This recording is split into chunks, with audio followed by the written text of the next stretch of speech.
माझी आयोजकांना विनंती आहे की आमच्या महिला भगिनीचा कार्यक्रम हा 6 वाजता संपलाच पाहिजे, हे आपण निर्णय घेतला पाहिजे. 6 वाजायच्या आत कार्यक्रम महिलांचे संपलेच पाहिजे. बिचारे आज सगळ्या माझ्या प्रेमापोटी बसले. मलाच दुःख वाटतं की माझ्या आज घरातल्या भाचड्यांना आणि आमच्या बंधुराजांना आज जेवण किती वाजता मिळणार आहे ह्याचं मला काळजी वाटत नाही.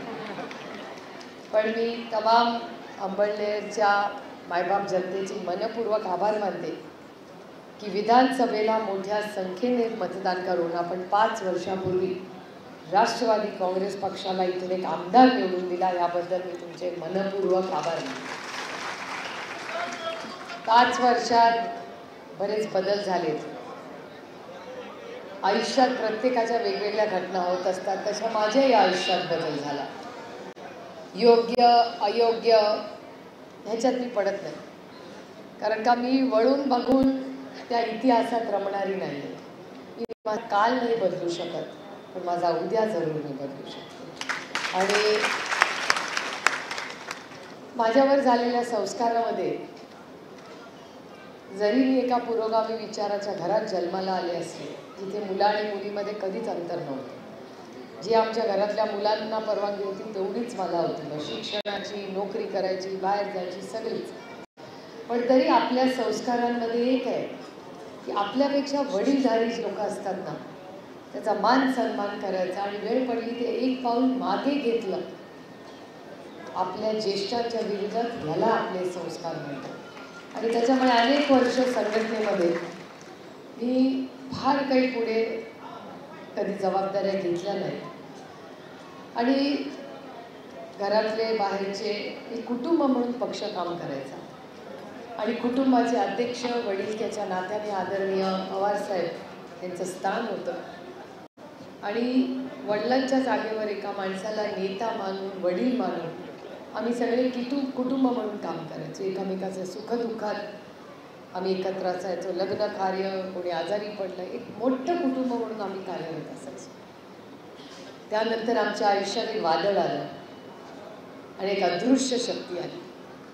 त्या अदृश्य शक्तीला आमचं सुख काय दिसतं आणि अदृश्य शक्तीने आमचं घर उद्ध्वस्त करायचा निर्णय घेतला.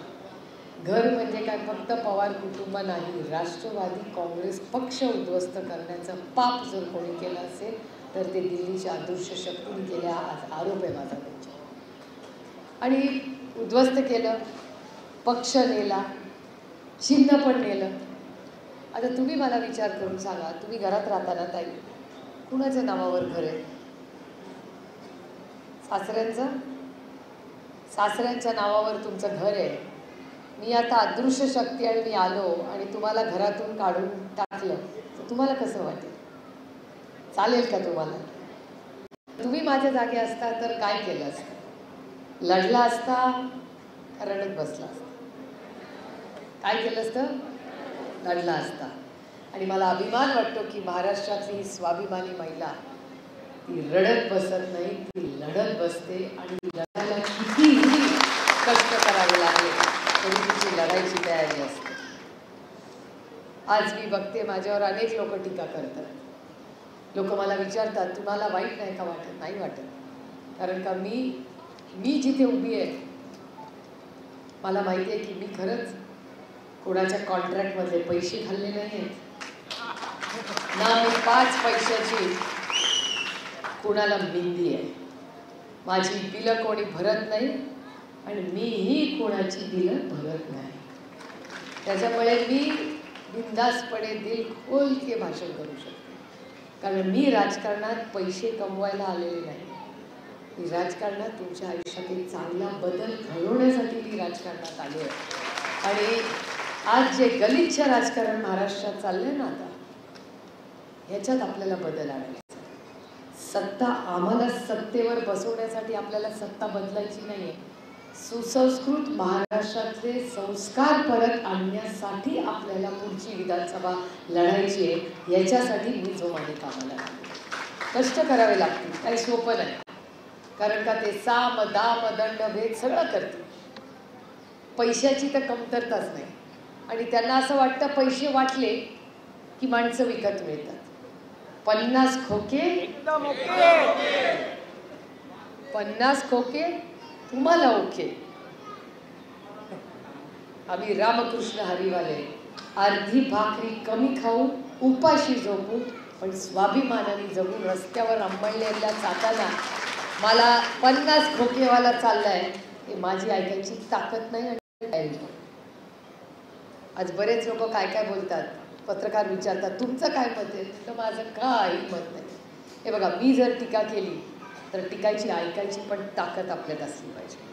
त्याच्यामुळे तेवढा अधिकार त्यांना आहे, कारण काही लोकशाही आहे, दडपशाही नाही. जर मी एखाद्या सरकारच्या कामावर बोलले, त्यांनी माझ्यावर वैयक्तिक टीका केली, ते त्यांचे संस्कार माझे संस्कार, योग्य अयोग्य हे तुम्ही ठरवायचं, मी नाही ठरवणार. पण त्याचबरोबर एका सशक्त लोकशाहीमध्ये त्यांना माझ्यावर टीका करायचा अधिकार आहे. आणि जर मी टीका केली तर मग मला भीती दाखवायचा अधिकार त्यांना नाही. कारण भारतरत्न डॉक्टर बाबासाहेब आंबेडकरांनी जे संविधान दिलेलं आहे त्या संविधानाने हा देश चालतो. अदृश्य शक्तीने हा देश चालत नाही. अदृश्य शक्तीला वाटतं की त्यांनी डोळे वटारले की सगळे घाबरतात. ते घाबरत असतील, मी नाही घाबरत. कारण सत्यमेव जयते, विजय हा सत्याचाच होतो. कारण सत्य परेशान हो सकता है, सत्य पराजित कभी नहीं हो सकता. आणि माझा अनुभव सांगतो. मी 1 वर्षापूर्वी जिथे उभी होते ना, आज खूप वेगळ्या परिस्थितीत उभी आहे. मी खरंच आज व्यासपीठावरील प्रत्येक व्यक्तीची विनम्रपणे आभार मानते. त्याचं कारण असं की 1 वर्षापूर्वी न पक्ष होता, न चिन्ह होतं, काही नव्हतं. सगळे काय म्हणूया, आता एक धरूया, सगळे आमदार गॉन, खासदार काही गॉन, बँक गॉन, सोसायटी, जिल्हा परिषद, ग्रामपंचायत, दूध संघ, जे काय सत्तेचं जे काय पक्षात आहे ते सगळे टाटा बाय बाय करून गेले होते. आपल्याकडे काही राहिलं नव्हतं. फकीर होतो, फकीर. कुछ है ही नहीं, और क्या ले जा सकते थे. फक्त एक गोष्ट घेऊन जाऊ शकले नाही, या देशाचा इमानदार मतदार ते घेऊन जाऊ शकले नाही. बाकी सगळं, कारण मलाही वाटायचं की अरे कसं निवडून येणार आपण, सगळं घेऊन गेली, सगळं केवढी त्यांची ताकद, केवढी त्यांची ताकद. नंतर लक्षात आलं ताकद नेत्यांची नसते हो, मायबाप जनतेची ताकद असते. माझा गैरसमज होता. नेते कुणाच्या जीवावर नेते होतात, तर मायबाप जनतेच्या असतात. त्याच्यामुळे प्रत्येक नेत्याला माझं इलेक्शन म्हणजे एक शिकवणी आहे की कधीही नेत्यांच्या मागे धावू नका. माननीय मायबाप जनतेशी नातं ठेवा. ते नातं जर घट्ट राहिलं तर तुम्हाला इलेक्शनमध्ये कोणीही हरवू शकत नाही. याचं जिवंत उदाहरण आहे. आणि आता महाराष्ट्रासमोर खूप मोठी आव्हान आहे. इथलंच उत्तर महाराष्ट्रात सगळ्यात मोठं आव्हान, विषय अतिशय गंभीर आहे, म्हणजे तुमच्या पाण्याचा. मगाशी अण्णा, तुमच्या इथून आपण जेव्हा निघत होतो ना, तेव्हा एक मुलीने माझा हात धरला आणि ती म्हणली 1 मिनिटं मला बोलायचं. ते पोलीस ना फार त्रास देतात हो मला. ते बिचाऱ्यांना वाटतं की सुरक्षितता माझी ही त्यांचं जबाबदारी आहे. आणि मी त्यांना सांगते नाही हो, मग त्यांचा पण प्रॉब्लेम असतो. मला काय झालं तर बिचाऱ्याची नोकरी जायची, त्याचा काय संबंध पण नाही बिचाऱ्याचा. पण तरी ते बिचारे पोलीस मला जपत जपत जात असतात. हा पोलिसांच्या मनाचा मोठेपणा. पण मी पोलिसांना विनंती केली की बोलू देव लोकांना, आम्ही लोकप्रतिनिधी होते, त्यांच्यात माझ्यामध्ये अंतर नाही. लोकांची प्रतिनिधी मी आहे. मी तुमच्या माझ्यात अंतर आलं तर मग माझं कामच काय राहिलं. मी लोकप्रतिनिधी आहे, लोकांची प्रतिनिधी आहे. तुमचं सगळं दुःख, सुखदुःख मी फक्त भाषण नाही केलं पाहिजे, मी ऐकलं पाहिजे की बाबा काय चाललंय आपल्या लोकांमध्ये. ती मुलगी माझा हात धरून म्हणे तुम्ही बाकी सगळं सोडून द्या ताई, एकच गोष्ट करा की माझ्या गावामध्ये आम्हाला महिन्यातून 2दा पाणी येतं, ते रोज करा, बाकी काही करू नका, फक्त पाण्याचा प्रश्न सोडा. ही एकच मागणी त्या मुलीने इथे केली. तुम्ही बघितलं ती काळ्या टी शर्टमधली मुलगी जी माझ्याशी बोलत होती. आणि अण्णांनी ते सगळं पाहिलं तर मी तिला म्हटलं मी माहिती काढते. मग अण्णांची मी चर्चा केली आणि अण्णांनी मला, सतीश अण्णांनी मला सांगितले त्यांना ते देवकर आप्पा, आम्ही 30 गप्पा मारत आलो. ते दोघं मला समजून सांगत होते की तुम्ही दिल्लीत निवडून गेलाय, आमचं एकच काम करा, बाकी काही नाही केलं तरी चालेल. म्हटलं काय काम आहे तुमचं. तर ते म्हणले आम्हाला किती TMC पाणी पाहिजे तुम्हाला, किती 106 किती 10.64 TMC पाणी उत्तर महाराष्ट्राला झालं तर आपल्या सगळ्यांच्या पाण्याचा प्रश्न 1 मिनिटात सुटतोय असं या सगळ्याची भूमिका आहे. आणि त्यांनी मला असं सांगितलं की महाराष्ट्र सरकार म्हणतं आम्ही देणार आणि भारत सरकार म्हणतं आम्ही देणार. आता मी CR पाटील जी केंद्रात मंत्री आहेत, मी स्वतः त्यांना पत्र आजच लिहिणार आहे. तुम्ही सगळ्यांनी थोडंसं मला ड्राफ्ट द्या, मी आजच त्यांना पत्र लिहिते. इलेक्शन्स येतील जातील हो, पण पाण्याचं दुःख आणि त्रास ना सगळ्यात जास्त त्या महिलेला होतो. कारण का तिला किती त्रास होतो, तिला स्वयंपाक सगळ्यांचे डबे वेळेवर करायचे असतात, कपड्याचं बघायचं असतं, घरात पाणी भर सगळ्यात ती माऊली करत असते. त्याच्यामुळे त्या सगळ्यात जास्त त्रास पाण्याला कुणाला होतो तर आमच्या या लाडक्या बहिणींना होतो. आता या लाडक्या भावांना काय पडलेलं नाही त्याच्या तिथल्या. जर एखादा भाऊ असता ना तर आत्तापर्यंत चांगला तुमच्या पाण्याचा प्रश्न सोडवला असता, तर ते केलं नाही. मी तुम्हाला शब्द देते, कष्टांची परिकाष्ठा करू, लढाई करू वेळ पडली तर, पण उत्तर महाराष्ट्रामध्ये 10 TMC पाणी जे केंद्र सरकार आपल्याला नाकारतंय त्याच्यासाठी लढा लढू आणि उत्तर महाराष्ट्राला न्याय मिळवून देण्यासाठी मी स्वतः जातीने या प्रश्नात लक्ष घालून आणि कारण ह्या सरकारला सवय आहे गल्लीत एक बोलायचं, दिल्लीत एक बोलायचं. आरक्षणाच्या बाबतीत तर रोजच तसं करतात. धनगर आरक्षणाच्या बाबतीत इथे म्हणायचं धनगरांना आम्ही आरक्षण देणार, दिल्लीत म्हणायचं जा नाही देत. पाण्याच्या बाबतीत असंच करतात, महागाईच्या बाबतीत असंच करतात. आता ही फार चांगली स्कीम आणली आहे, काय लाडकी बहीण योजना. मी मनापासून त्याचं स्वागत करते. अच्छे को अच्छा बोलण्याचे सरकारची विरोध आहे म्हणून सगळ्यालाच मी वाईट म्हणणार नाही, मी त्यांच्यासारखी नाही आहे. 60 साल में क्या किया, मला त्यांना नेहमी सांगायचं असतं की 60 साल में ना बच्चे तुम जिस स्कूल में लिखना पढ़ना सीखे ना वो कांग्रेस की देनी, इसलिए तुम पढ़ लिख सकते हो. आज या राज्य आणि देशामध्ये काँग्रेसच्याच काळात या सगळ्या गोष्टी झाल्या. मला विचारून सांगावं की ह्यांनी किती शाळा काढल्या हो, किती कॉलेजेस काढली. संजय गांधी निराधार योजनामध्ये किती महिलांना पैसे देतात, कमी आम्ही म्हणलं त्याचं भांडवल आम्ही केलं. कधीतरी आम्ही म्हणलो का संजय गाव ती निराधार महिला आहे, तिला मदत करू शकलो, हे आमचं भाग्य. त्याचा कधी कार्यक्रम करून आम्ही शोबाजी नाही केली. तिच्या दुःखात सहभागी, फुलाची पाकळी तिच्या सुखात सहभागी झालो. त्याच्यामुळे 15,000 रुपये जे प्रत्येकाच्या अकाउंटमध्ये येते ते तुम्ही घेतलेच पाहिजे. पण माझी सगळ्या महिला भगिनींना विनंती आहे की ज्यांनी फॉर्म भरला आहे त्यांनी तातडीने ते पैसे घ्या आणि ते बँकेतून तातडीने काढा, कारण ह्यांचा भरोसा नाही.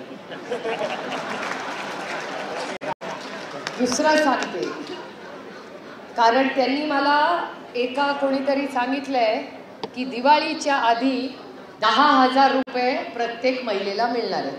म्हणजे एका घरात 2 म्हणजे 20,000. वा वा छान. तू पटपट 10,000 आले की दुसऱ्या दिवशी पटपट काढून घ्या. याचं कारण सांगते, पोटातलं ओठात आलंच. 1 नाही 2. हे बघा, एखादं बोललं मी चूक समजू शकते.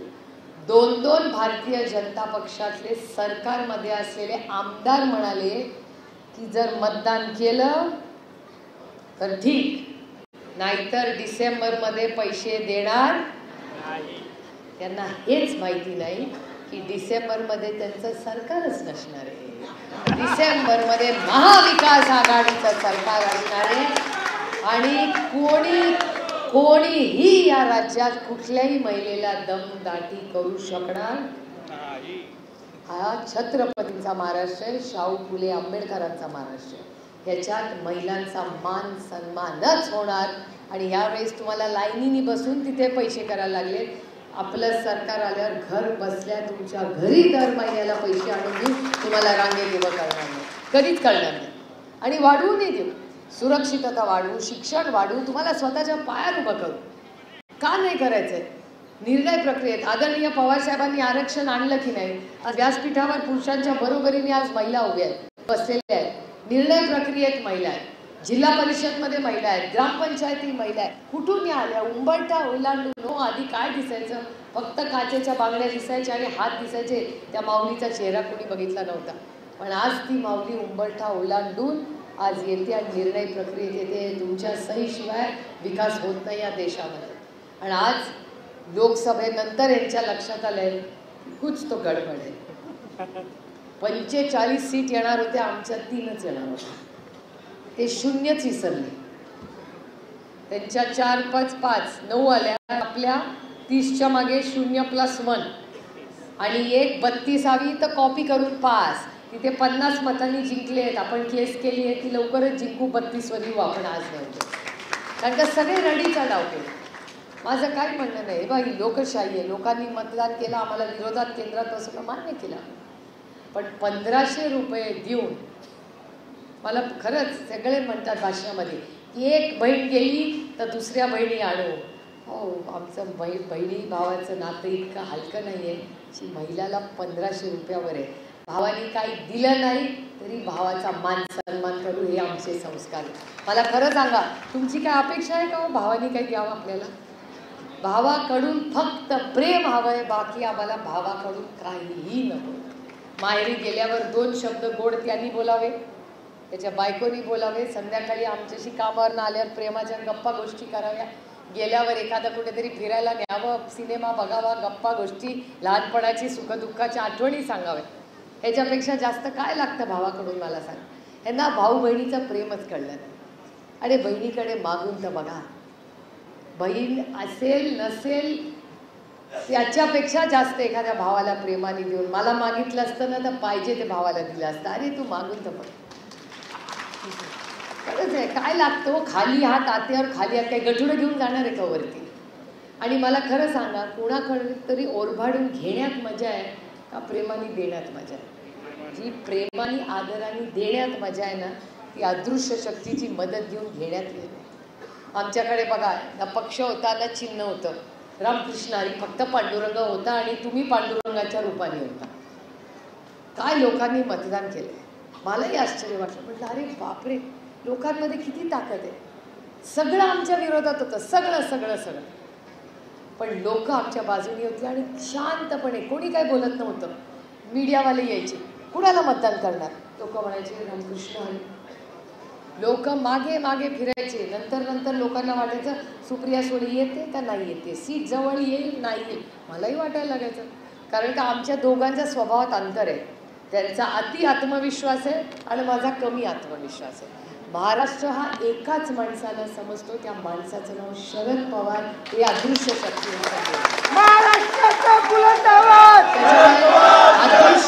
अदृश्य शक्तीने कितीही आमच्यावर घात केला, कितीही घात केला, काय परवा नाही. काय करून करतील सांगा ना? पक्ष नेला, चिन्ह नेला, अजून काय घेऊन जातील? आणि झालं होते दिवस गेले आता. अहो 7 वाजले, आमच्या बायांना पाणी भरायचंय, जाऊ द्यावं त्यांना. आमच्या सगळ्या महिला भगिनींच्या स्वयंपाकाची वेळ झाली आहे. त्याच्यामुळे मला समजतंय की महिलांना काय अडचण येते. कारण का महिला 7 वाजलेले आहेत. जर माझं भाषण तुम्ही 6ला संपलं असतं ना, ते एक महिला आली नसती. कारण पाण्याची वेळ किती वाजता आहे? किती वाजता आहे? किती? 7 वाजता. किती वाजता पाणी? सकाळी. आणि स्वयंपाक किती वाजता सुरू करता? 7 वाजता. माझी सगळ्या महिला भगिनींना विनंती आहे की आज उशीर झाला याबद्दल मनापासून दिलगिरी व्यक्त करते. पण पुन्हा एकदा विधानसभेसाठी पूर्ण ताकदीने मी येऊन पुन्हा सविस्तर तुमच्याशी बोलत राहील. पण आज आला, तुम्हाला थोडीशी उशिरामुळे गैरसोय झाली, याबद्दल मनापासून दिलगिरी व्यक्त करते. रामकृष्ण हरी. धन्यवाद. त्यांना निवेदन द्यायचं असेल, त्यांनी मंचावर येऊन निवेदन द्यायचं.